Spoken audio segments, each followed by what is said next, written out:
On va vous lire le fameux courrier qu'on a envoyé, donc qui est déjà parti là, à toute la presse, à tous les directeurs de GMS par les différents réseaux. Donc Super U et Intermarché par notre réseau est déjà rendu au niveau national. Et donc à toutes les GMS. Donc le courrier, tiens, je remets, je crois que j'ai appuyé sur une bêtise. Oh, moi, c'est pas. Donc on vous lit le courrier qu'on a envoyé. Non, le nôtre c'est plus gros. Et avec. Je vais effacer. Non, tu l'as peut-être pas effacé à ce point-là.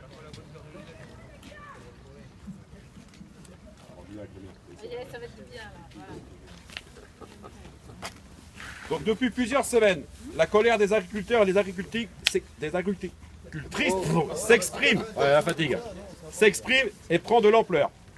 Voilà des mois que le syndicaliste a fait des propositions pour sortir de ce marasme. Mais vous ne les entendez pas. Pire encore, dans un contexte très tendu sur les prix, vous demandez encore des baisses à vos fournisseurs. Dans le cadre des négociations commerciales en cours, ce comportement est inacceptable. Il tue progressivement notre agriculture sous le prétexte de faire toujours plus de profit. Mais attention, les agriculteurs et les agricultrices sont bien vivants. Ils veulent encore être là demain.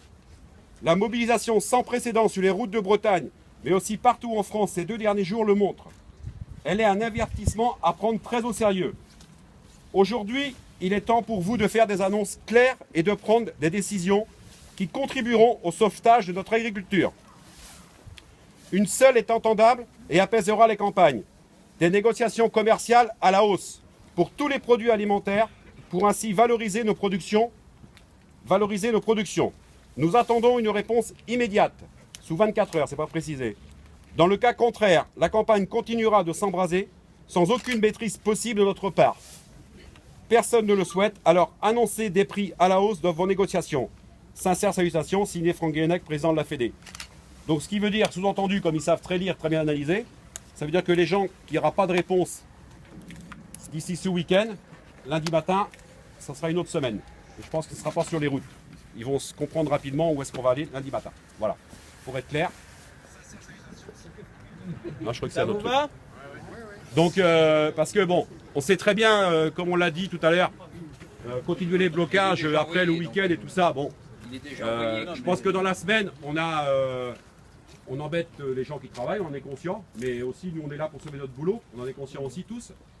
Après le week-end, voilà, il y a des gens, donc on risquerait de se mettre plus de monde à dos qu'on l'a aujourd'hui, donc ça ne sert à rien non plus. Je pense pas que c'est important aujourd'hui, hein, malgré que certains ne comprennent pas, mais je pense que la population et les gens qui vivent avec nous sur le même territoire que nous comprennent, mais à une certaine limite, quoi.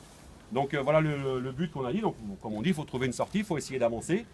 Donc je pense qu'on va lever ce soir, tout à l'heure, comme hier soir, tranquillement. On verra après, on fera peut-être une petite parade comme on a fait hier soir pour ceux qui le veulent, un deuxième avertissement.